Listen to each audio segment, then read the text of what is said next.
नारायण।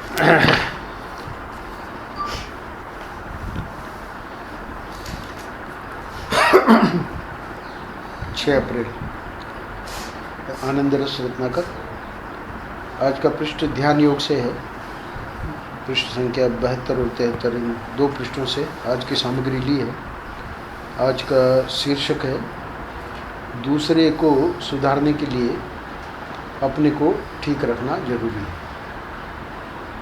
एक डॉक्टर आए थे जौनपुर के या कहीं के, हमारे अवधूतानंद जी के मित्र, तो उनको हमने ये पुस्तक दी, तो उन्होंने सबसे पहले अनुक्रमणिका देखी। तो अनुक्रमणिका देख के हमको कहते हैं ये जो अनुक्रमणिका है ना, इसको आप छाप दीजिए। उनका भाव क्या था, अब देखिए ये जो वाक्य है ये अपने आप में पूर्ण है, दूसरे को सुधारने के लिए अपने को ठीक रखना जरूरी है। तो ये आप कर दीजिए, इसको अनुक्रमणिका छाप दीजिए। देखिए भाई, बड़े विचित्र विचित्र लोग हैं।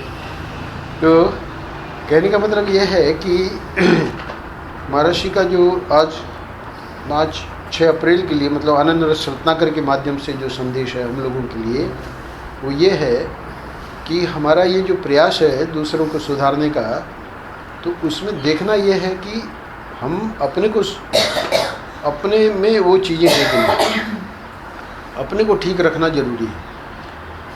तो यहाँ पर इस विषय को लेकर इतना विचार है, यानी उपनिषद तक ये विचार चला गया। उपनिषद में तो तत्व की बात चलती है, पर तैत्तिरीय उपनिषद में शिक्षावल्ली में वो जो आचार्य हैं वो कहते हैं, दीक्षांत समारोह में जो वहाँ के गुरुकुल के विद्यार्थी हैं उनको कहते हैं, क्यों वो बात क्यों कहनी पड़ रही है उनको, क्योंकि अब जब गुरुकुल में इतने वर्ष वो रहे विद्यार्थी, तो उन्होंने आचार्य का देखा होगा आचरण, आचार्य खुद तो उपदेश तो ऐसा करते हैं पर खुद उनके जीवन में तो है नहीं ये बातें, है ना। तो बहुत बढ़िया बात कही है, बहुत सारे, मतलब दीक्षांत समारोह में तो बहुत सारी बातें बतानी पड़ती हैं, पर ये पॉइंट बहुत ज़बरदस्त उन्होंने बताया। बोले कि हमारे जीवन में, वो कह रहे हैं पूरा संस्कृत में ही है, हमारे जीवन में कोई भी चीज़ जो धर्म के विरुद्ध है वो आप लोगों को अपने आचरण में नहीं लानी है। तो फिर वहाँ पर टीकाकारों ने प्रश्न उठाया कि जब आचार्य का ये कहना है कि धर्म सम्मत हमारे जीवन में जो बातें हैं वही आपको अपने आचरण में लानी है, तो आचार्य के जीवन ये बात क्यों कहनी पड़ी, यानी आचार्य क्या अपने को धर्म सम्मत पूरा जीवन नहीं रख सकता क्या?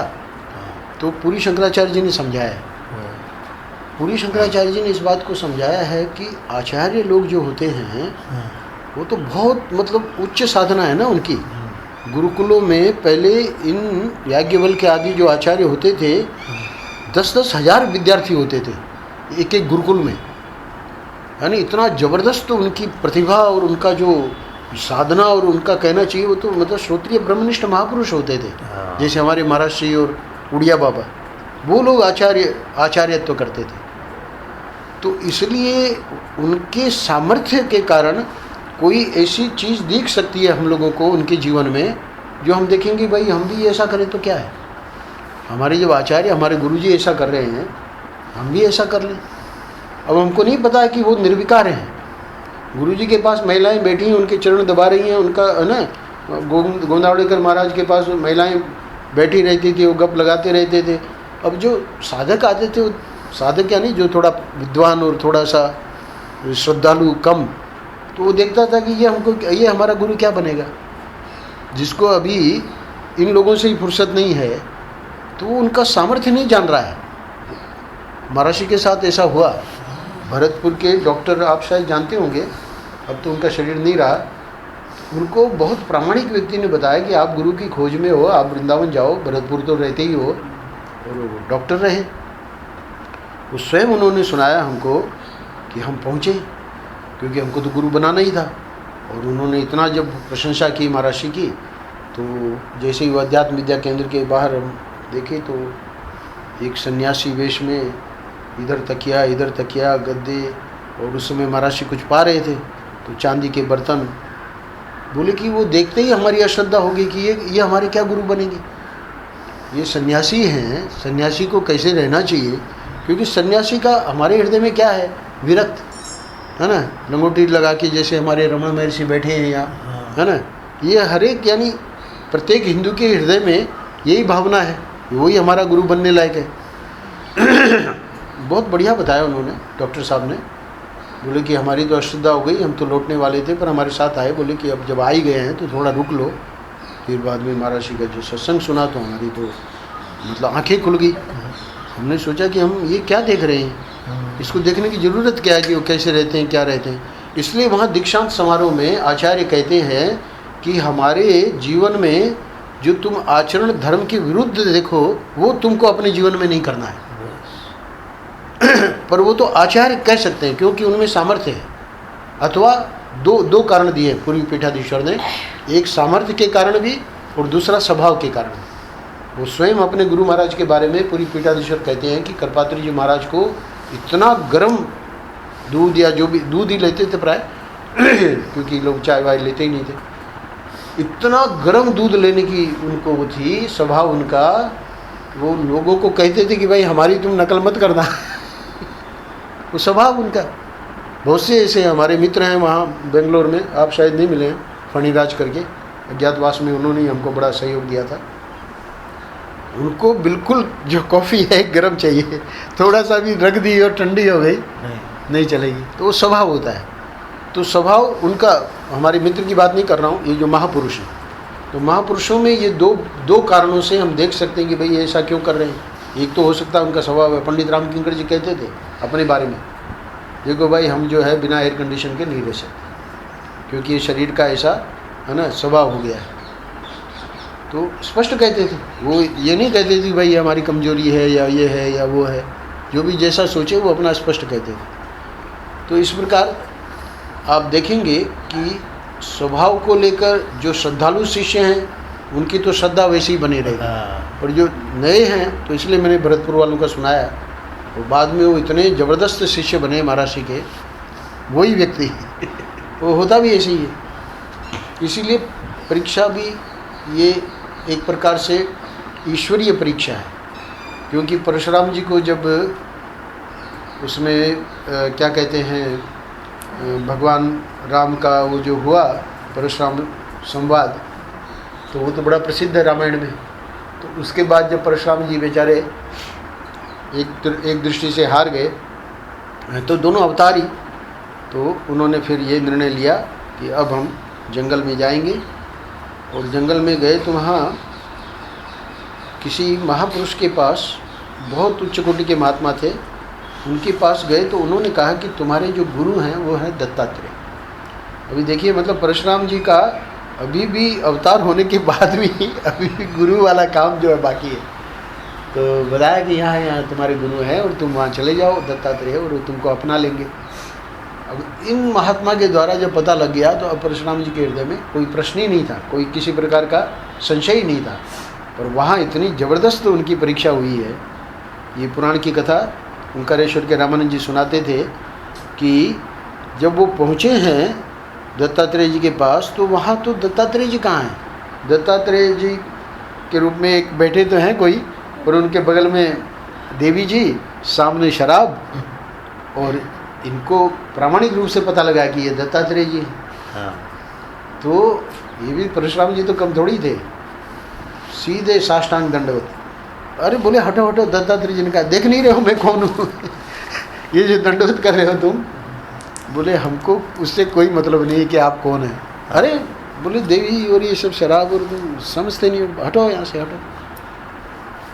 बोले आप हमारे गुरु हैं, हमको इतना ही पता है, आपके साथ देवी जो हो चाहे शराब हो या कुछ भी हो। एक क्षण में सब गायब हो गए, क्योंकि बस उतनी ही उनको परीक्षा लेनी थी कि इसकी श्रद्धा जो है ना, है कि नहीं। तो बड़ी लीलाएं होती हैं, और इसीलिए झट से हम लोग अपना जो मान्यता बना लेते हैं, महापुरुषों के साथ नहीं करना चाहिए। एक बार श्याम जी के साथ भी ऐसा हुआ, तो फिर मैंने पता लगाया जिनके बारे में इन्होंने मुझे कहा, तो मुझे पता लगा कि वो बात सच्ची थी, क्योंकि वो स्वयं फलाहारी ही थे वो महात्मा। और इन्होंने स्पष्ट देखा, साफ देखा वहाँ सड़क के ऊपर और वो भी ठेले में से कुछ खा रहे थे, और वो भी वहाँ कोई फलाहारी चीज़ तो थी नहीं। तो उन्होंने कहा भाई ऐसी बात तो नहीं हो सकती, वो हमारे पास आते हैं, भले मतलब महात्माओं में दोष तो सब, हमें इतने दोष भरे पड़े हैं तो महात्मा में दोष देखने की क्या ज़रूरत है। पर ये जो बात तुमने बताई है तो हम ज़रूर पता लगाएंगे। हमने उनसे पूछा, क्योंकि हमारे मित्र हैं वो। बोले स्वामी जी हमारी एक कमी है, हमारे साथ थे गुरु जी जिन्होंने हमको संन्यास दिया। वो गुरु जी के मन में ऐसा आ गया कि यहाँ पाना है, और वो अगर हमको कहें कि तुमको लेना है तो हम मना नहीं कर सकते। और वो बात सच्ची है, क्योंकि यहाँ पर भी मैंने देखा कि कभी हमारे प्रति उनकी श्रद्धा है तो हमने कभी कहा कि भाई आज आप ले लो, वो ले लेते थे हमारे कहने से। तो कहने का मतलब ये है कि यहाँ तो तुरंत अश्रद्धा हो जाएगी कि देखो स्वामी जी के पास आते हैं और स्वामी जी भी ऐसे व्यक्ति से फंसे हुए हैं जो अपने को फलाहारी बताता है और ये अपना ठेले पे खा रहे हैं, है ना। पर उसमें हमेशा बेनिफिट ऑफ डाउट, यानी हमेशा अपने हृदय में ये रखना चाहिए कि भाई यहाँ संदेह तो हमको हो रहा है, पर संदेह से तुरंत उससे अपना नाता तोड़ने ये गलत हो जाएगा। बेनिफिट ऑफ डाउट अंग्रेजी में कहावत है, मतलब उसको डाउट का थोड़ा सा आप उसको बेनिफिट दो। बेनिफिट दो मतलब उसका लाभ दो। तो भाई संशय हमको हो रहा है तो उसका लाभ क्या दें, मतलब संशय के कारण तुरंत अपना वो परिच्छेद नहीं करना चाहिए। उसको क्या बोलते हैं, संबंध विच्छेद। संबंध विच्छेद मत करो। एक बहुत बढ़िया कथा आई थी, वो कथा थी, ये मैं इसलिए बोल रहा हूँ क्योंकि ये तो हम लोग पढ़ लेंगे, पर इसके बैकग्राउंड में जो महाराज जी हमको संदेश देना चाह रहे हैं उसके बारे में मैं सुना रहा हूँ। कथा बहुत ही ज़बरदस्त थी। उसमें होता क्या है कि वो घटना ऐसी है, हॉस्पिटल में बच्चा जो है वो तुरंत अगर उसकी सर्जरी हो गई तो हो जाएगी तो बच जाएगा, और समझो 2-3 घंटे में अगर सर्जन नहीं पहुंचा तो पक्का है कि वो नहीं बचेगा। और वो माता पिता इतने टेंशन में और इतना, क्योंकि वो जो भी डॉक्टर था अटेंडिंग उसने बता दिया कि भाई डॉक्टर को सूचना दे दी है सर्जन को और वो आ रहे हैं। अरे वो आ रहे हैं पर कब आ रहे हैं, कब आ रहे हैं, है ना। इधर तो समय बीत रहा है और वो बच्चा तो बचेगा नहीं। हाँ। और इतना वो उधर नर्स को इधर ये बड़ा क्या आप लोगों की व्यवस्था है और कब आएगा और हमारा बच्चे का क्या होगा। और इतने में समय मतलब वो नहीं, ऐसी कोई बात नहीं थी, डॉक्टर पहुंच गए। पर तब तक तो इनका तो धैर्य ख़त्म हो गया था। बस जैसे ही वो डॉक्टर आया इनको पता लगा कि ये डॉक्टर है, वहीं उल्टा सुल्टा उनको सुनाया उन्हें कि आप 2 घंटे से है और इतना है इतना, बहुत मतलब। खैर डॉक्टर बड़ा शांत अंदर चला गया, इनको एक शब्द भी नहीं बोला, और ऑपरेशन किया, सब बढ़िया हो गया, बाहर निकला, है ना। माता पिता एकदम टेंशन में थे, बोले कि सब ठीक हो गया है, बस दो वाक्य बोले, सब ठीक हो गया है और आगे जो भी पूछना हो वहाँ जो सीनियर नर्स थी उसको दिखा के बोले इससे बात कर लेना, और तुरंत चला गया। अब वो और ज़्यादा नाराज़ हो गया। पहले तो चलो लेट आया, अब दूसरा ऑपरेशन करके भी 2 मिनट बात नहीं कर सकता है। और फिर जब वो चला गया डॉक्टर, तब इतना वो सीनियर नर्स को खरी खोटी सुनाने लगा कि ये कोई डॉक्टर है, इंसान है कि पशु है।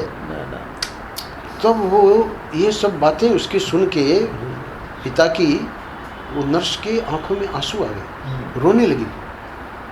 अब इसको नहीं समझ में आया कि भाई मैं तो डॉक्टर के बारे में बोल रहा हूँ, ये क्यों रो रही है। तब ये थोड़ा शांत हुआ इसको रोते देखकर। बोले कि देवी जी आप क्यों रो रही हैं, क्या कोई मैंने आपको तो कोई बात कही नहीं। बोले देखो, ये जब तुम्हारे बेटे के लिए इनके पास फ़ोन गया तो उस समय इनका बेटा गुजर चुका था, मर गया था, और उसको वो लोग वहाँ ले गए थे दफनाने, और दफनाने ले गए थे, वहाँ पर इनका तुम्हारे बच्चे के लिए फ़ोन पहुँचा। उस क्रिया को वो अधूरा छोड़ के आए कि चलो दफनाना है, ये तो मर ही गया है। उसमें उनको देर हो गई आने में, और उन्होंने तुम्हारा ऑपरेशन करके वो इसलिए जल्दी गए कि अब वो क्रिया सब लोग वहाँ वेट कर रहे हैं, है ना। अब इसकी आंखें खुली। तो वो कथा मैंने जब पढ़ी तब हमको समझ में आया कि हम लोग कितनी गड़बड़ी करते हैं। तो ये मैं अलग प्रसंग सुना रहा हूँ, क्या कि दूसरों को सुधारने के लिए अपने को ठीक रखना तो ज़रूरी है, पर आप देखेंगे कि आप अपने को कितना भी ठीक रख लो, है ना, महाराज जी क्या अपने को ठीक नहीं रखते थे? क्यों वो भरतपुर वाले डॉक्टर को हो रही थी शंका? क्यों? क्योंकि हम लोग जो है, मनुष्य जो है, हमेशा बाहरी हमारी जो है चीज़ों उसी पे जाता है ना। ये क्या खा रहे हैं, ये क्या पी रहे हैं, ये किससे बात कर रहे हैं, है ना। ठीक है, वो भी ज़रूरी है अपने को बचाने के लिए ना, समाज में हम लोग रहते हैं। पर इसलिए वहाँ दीक्षांत समारोह में आचार्य को खुद को कहना पड़ा कि भाई तुम लोग जो है अभी तो तुम लोग तो सिद्ध हो नहीं, इसलिए तुमको तो वही चीज़ हमारी आचरण में लानी है जो कि धर्म के विरुद्ध नहीं है। हमारे में कोई चीज़ तुमने देखी है जो कि धर्म के विरुद्ध है, तो हमारे आचार्य करते थे तो हम भी कर लें, तो उसमें तुम्हारा पतन हो जाएगा। तो ये बात मैंने इसलिए यहाँ उठाई कि ये भी जानना जरूरी है। आज का प्रश्न तो बहुत सरल है कि भाई अपने को सुधारो, है ना, वो नहीं सुधारे बिना कोई असर भी नहीं होना है। एक हमारी बहुत आत्मीय लड़की है, उसके पति की जब थोड़ी तनख्वाह यानी वेतन बढ़ गई तो वे शराब पीने लगे, और एक एंग्लो इंडियन लड़की थी उसके साथ रहें, वह लड़की बहुत परेशान हुई, है ना, क्योंकि पत्नी को छोड़कर और दूसरे एंग्लो इंडियन लड़की के साथ रहने लगे। अंग्रेजों का ज़माना था। तो उसने पूछा कि क्या करें। आत्मीय थी महाराज जी को, चूँकि सब कुछ मानती थी इसलिए महाराज जी को ही पूछ सकती है, तो महाराज जी को पूछा कि भाई ऐसी ऐसी बात है और आप बताइए महाराज जी हम क्या करें। मैंने कहा, महाराज जी ने कहा उसको, आत्मीय लड़की को, तू उनकी सेवा कर, उनसे यह भी कह दे कि आपको छुट्टी है, उस लड़की को आप घर में भी लाकर रखें तो रख लें, तो अपना अभिमान छोड़ दे। महर्षि ने ये सलाह दी उसको कि तू अपना अभिमान बिल्कुल छोड़ दे। बहुत कठिन है ये, और देखिए महर्षि पे पूर्ण उसका श्रद्धा और विश्वास था। तो उसको ये कह दे क्या कि जैसा आपके घर में दासी रहती है वैसे बर्तन मांजूंगी, कपड़ा धोऊंगी, खाट बिछाऊंगी, ऐसे ही मैं रहूंगी, क्योंकि अब सनातन हिंदू धर्म के अनुसार हम आपका घर छोड़कर कहीं जा नहीं सकते। ठीक है, आपका एंग्लो इंडियन लड़की से प्रेम हो गया है ना, तो उसको ले आइए, और हम तो कहीं जा नहीं सकते, तो हम अपना जो भी है सेवा जो भी हमसे बनेगी हम करेंगे सब काम। और महाराज ने यही कहा था, है ना, मैंने कहा कि तू उनकी सेवा कर, उनसे ये कह दे, और जो महाराज ने कहा है ना वही उसने किया। तो नारायण वह करने लगी ऐसा। अच्छा, अब देखिए ईश्वर की भी क्या लीला है। उनको भगंदर ये एक रोग होता है ना, गुदा के द्वार में ही कष्ट हो जाता है, पाइल्स टाइप, उसको फिशर बोलते हैं शायद। तो थोड़े दिनों में श्रीमान को भगंदर हो गया। अच्छा, अब वो भगंदर तो इतना कष्ट देता है ना, तब वह जो एंग्लो इंडियन लड़की थी वह उन्हें छोड़कर किसी दूसरे के साथ चली गई, है ना, क्योंकि उसको तो पता ही था कि इनके पत्नी है, वो पत्नी अपना करेगी सेवा हुआ, है ना। अब हम काहे को इनके पचड़े में पड़े। जब तक ठीक थी तब तक अपना वो उनके साथ मौज कर रही थी, और जब देखा कि अब इनकी एक इतनी ख़राब स्थिति है तो वो अपना छोड़ छाड़ के चली गई। और इनका तो खैर अस्पताल में जाना ही था, तो वे गए अस्पताल, और अस्पताल में वही भयंकर कष्ट होता है, कराए, और 2 महीना अस्पताल में रहना पड़ा। ठाकुर जी भी जब परीक्षा करते हैं तो बड़ी ज़बरदस्त, बस। और जब जिसको किसी को मार्ग में लाना होता है तो उसके लिए तो और ज़बरदस्त। हमारे सुरेंद्र भाई के, है ना, भाई तो कोई गलत संगत में पड़ गए। अब उस गलत संगत में उसमें कोई बात नहीं, क्योंकि वो तो सब ओपन है। तो गलत संगत में पढ़ने से कुछ ऐसी बातें हुई उनके साथ जिसमें फिर उनको जेल भी जाना पड़ा।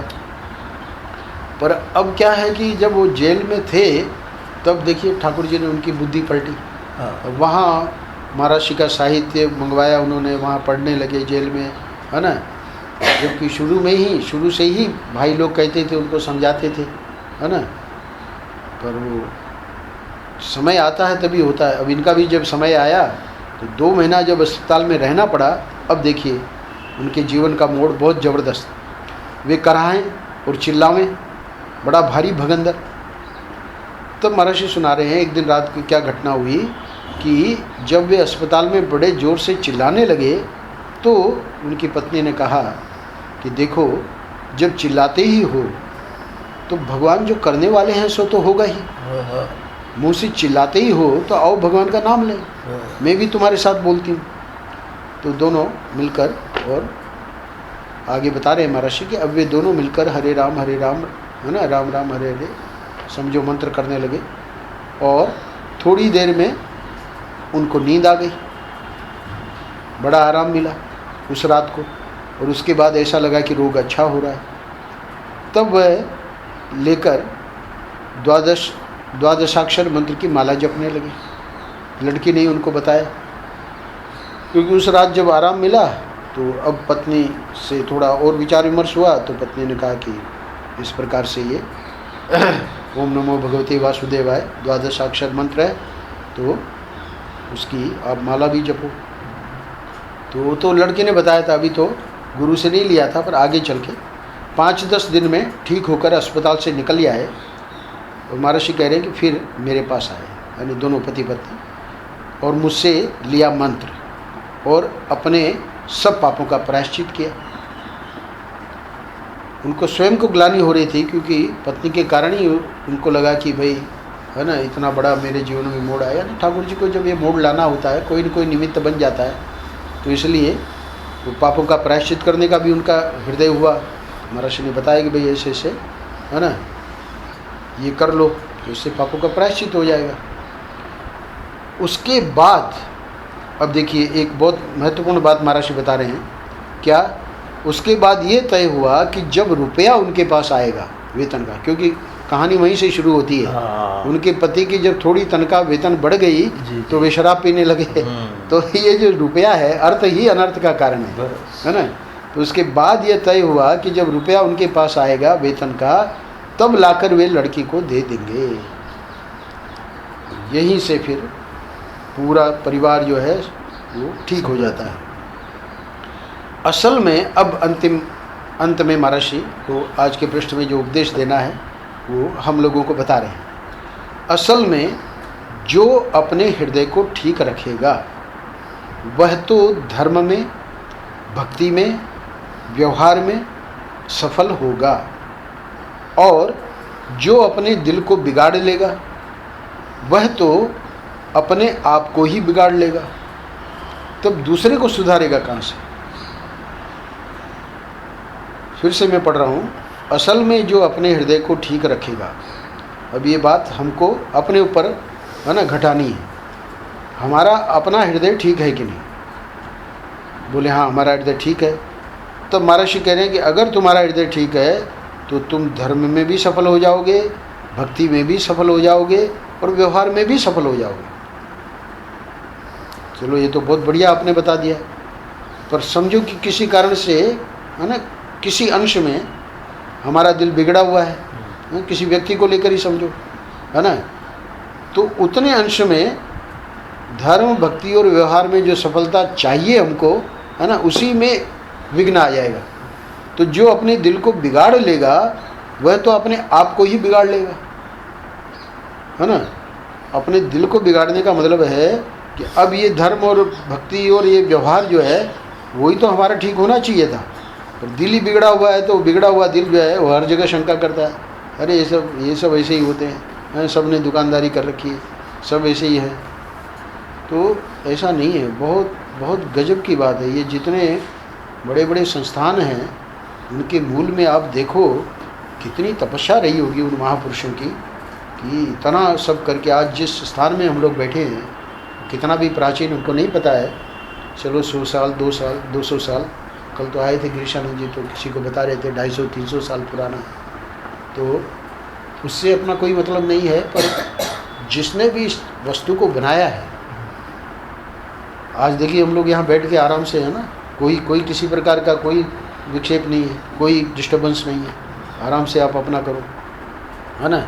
महर्षि की स्वयं की ये दृष्टि रही। जब इस स्थान को देखा तब ओंकारानंद जी को बोले कि यहाँ हमारे लिए तुम कुटिया बना देना और हम यहाँ रहेंगे, है ना। तो इसका अर्थ क्या है? महर्षि ही रह रहे हैं, है ना, क्योंकि महर्षि कोई हम लोग तो महर्षि को एक व्यक्ति में सीमित कर देते हैं ना, यही तो गलत है। देखिए उनका संकल्प है एक, मतलब महर्षि के संकल्प की बात छोड़िए, एक वो जो है उमा कापड़िया आई थी, वो सुना रही थी, आप उस दिन नहीं आए थे, सौंदर्य तुम नहीं आए थे उस दिन, उमा और शायद वो सूर्य वाला नहीं, उमा और अच्छा सूर्य वाला आया था, राजकुमार आया था उसने तो उसने सुनाया कि ये जो है प्लेन बम्बई से अहमदाबाद जा रही थी और उनके पति उसी प्लेन में थे। अहमदाबाद जब उतरी तो उतरने में थोड़ा सा असावधानी से आगे बढ़ गई थी, जहाँ उसको लैंड करना था उससे आगे बढ़ गई। अब वो काफ़ी नीचे आ जाती है, तो नीचे अगर उस पर रनवे पे आएगी तब तो ठीक हो जाएगा। अब आगे बढ़ गई थी तो वहाँ हाई टेंशन वायर था, उसी वायर में टकरा गई और उसी से बस वो पेट्रोल तो होता ही है, पेट्रोल होता ही है, और उस अग्निकांड हो गया, पूरा का पूरा जल गया। उस पति ने वो रोलेक्स कंपनी की वॉच वो पहनता है, और उसने सुनाया कि बहुत पहले का मतलब ये एक्सीडेंट के शायद समझो 6 महीने या 1 वर्ष पहले उसको अपने बेटे को कहा कि देखो बेटा, तुम्हारे है ना, तुम जब 18 साल के हो जाओगे तब मैं एक घड़ी में तुमको दूंगा तुम्हारे जन्मदिन पे, क्योंकि उस समय उस वॉच का बहुत बड़ा, यानी रोलेक्स की वॉच होना ही किसी के पास बहुत बड़ी चीज़ मानी जाती थी आज से कई वर्ष पहले। तो वो सुनाती है कि प्राय सभी बॉडीज़ चार्ड हो गई, ये तो फिर भी मतलब पहचान में आ गए, और पहचान में भी आ गए, और उनके हाथ में ये घड़ी, जबकि सब सामान ख़त्म हो गया था, कोई सामान बचा ही नहीं था, और ये घड़ी जो है वो बची रही। घड़ी उनको दे दी गई क्योंकि उनके पास सब शिनाख्त होनी चाहिए क्योंकि किसी और की घड़ी कोई ले जाए तो बोले मेरे पास वो थी रसीद वगैरह, तो घड़ी उनको दे दी गई। और फिर उन्होंने कंपनी को भेजा कि ऐसे एक्सीडेंट में, बोले कि कंपनी वालों ने बिना कुछ लिए उसको बोले कि इतने बड़े एक्सीडेंट में ये जो बच गई है घड़ी, तो ये तो हम लोगों का गौरव है, और वो घड़ी आज वो लड़का पहन रहा है। यानी संकल्प की, सामान्य व्यक्ति के संकल्प की मैं महिमा सुना रहा हूँ।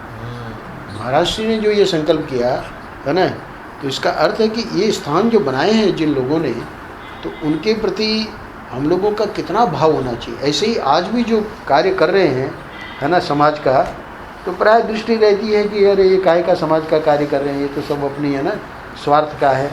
तो ये हम लोगों का जो सोच है, इसलिए महाराज जी यहाँ कह रहे हैं कि जो अपना दिल बिगाड़ लेगा वह तो अपने आप को ही बिगाड़ लेगा। भाई देखने के दोनों तरीके हैं। एक तरीका ये भी है कि भाई चलो सब जगह दोष तो ही हैं, पर कम से कम ये तो अच्छा कार्य कर रहे हैं, नहीं इसमें ये अपना बहुत बना रहे हैं। और मनोरी गई वहाँ तो बताया इनको कि भाई ऐसे आप वहाँ क्यों आपको करना है होम्योपैथी का फ्री। अरे भाई होम्योपैथी का फ्री वो क्या है, उससे हमको क्या मतलब, हमको कम से कम एक फील्ड दे रखा है, हम अपना करेंगे सेवा। इतनी तो उन्होंने सुविधा बना दी कि भाई वहाँ मरीज आ सकते हैं, पर हर व्यक्ति के है कि वो जो संस्था वाला है वो क्या कर रहा है, और वो जो भी कर रहा है उसके अंदर भी कोई अच्छाई देखनी है ना अपने को। और हम लोग अपना दिल बिगाड़ने में एकदम एक्सपर्ट हैं, है ना। और ये बीमारी इस समय इतनी ज़्यादा फैली हुई है और फैलेगी और फैलेगी। क्यों? क्योंकि उसको सुधारने वाले जो पृष्ठ है वो तो कोई पढ़ना ही नहीं चाहता, उनको कोई समझाना ही नहीं चाहता कि हमारी सोच क्या होनी चाहिए, है ना। तो इसलिए अंत में महाराज श्री ये दे रहे हैं संदेश कि असल में जो अपने हृदय को ठीक रखे, हमको अपना हृदय ठीक रखना है। सामने वाला क्या कर रहा है क्या नहीं कर रहा है उससे कोई मतलब नहीं। अगर उसकी कोई भी अच्छाई हमको दिख रही है तो हमको दूसरा पक्ष देखने की ज़रूरत नहीं है, तभी तो हम अपना हृदय ठीक रख पाएंगे। पर हम लोग क्या है कि उसकी वो दूसरा पक्ष देखने में इतने कुशल हैं कि वो जो है अच्छा वाला पक्ष वो छुप जाता है। इसीलिए ये जो है बीमारी और भयंकर रूप से फैलती जा रही है। अध्यात्म वालों को इस पृष्ठ का बहुत ज़्यादा ख्याल करना है, क्योंकि अपने को ही हम नहीं ठीक कर रहे हैं। अपना ही हृदय जब बिगड़ा हुआ है तो अब महाराज को ये लिखना पड़ रहा है कि जो अपने दिल को बिगाड़ लेगा वह तो अपने आप को ही बिगाड़ लेगा। लोगों की बात छोड़ो जिनकी हम निंदा कर रहे हैं, हम अपने जीवन को देखें ना तो पता लगेगा कि हम तो उनसे भी गए बीते हैं जिनकी निंदा कर रहे हैं। तो उनको क्या अधिकार है हमको उनकी हम निंदा करें। इसलिए पहले अपने को तो ठीक रखना चाहिए ना। तो अपने को ठीक रखने के लिए कोई ज़्यादा कुछ थोड़ी करना है, पहले तो ये दोष दृष्टि जो है उसको हटाना है, तब दूसरे को सुधरेगा कहाँ से, तब दूसरे को, है ना, तब दूसरे को सुधरेगा कहाँ से, ये गलत हो गया ना बाकी।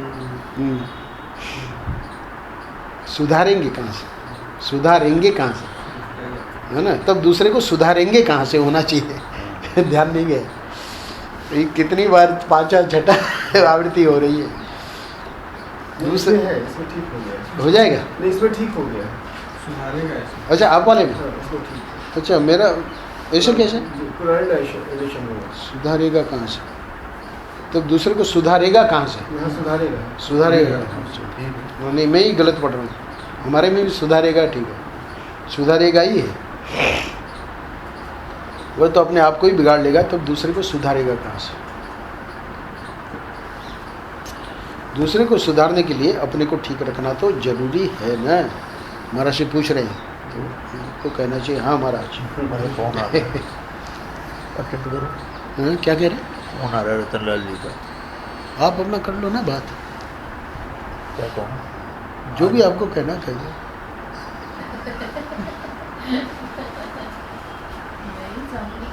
आ जाए आ जाए। नहीं वो थोड़ी हमारा आ जाए मतलब कोई हमारे कारण थोड़ी बना रहे प्रोग्राम। आप उल्टा सुल्टा बोलोगे।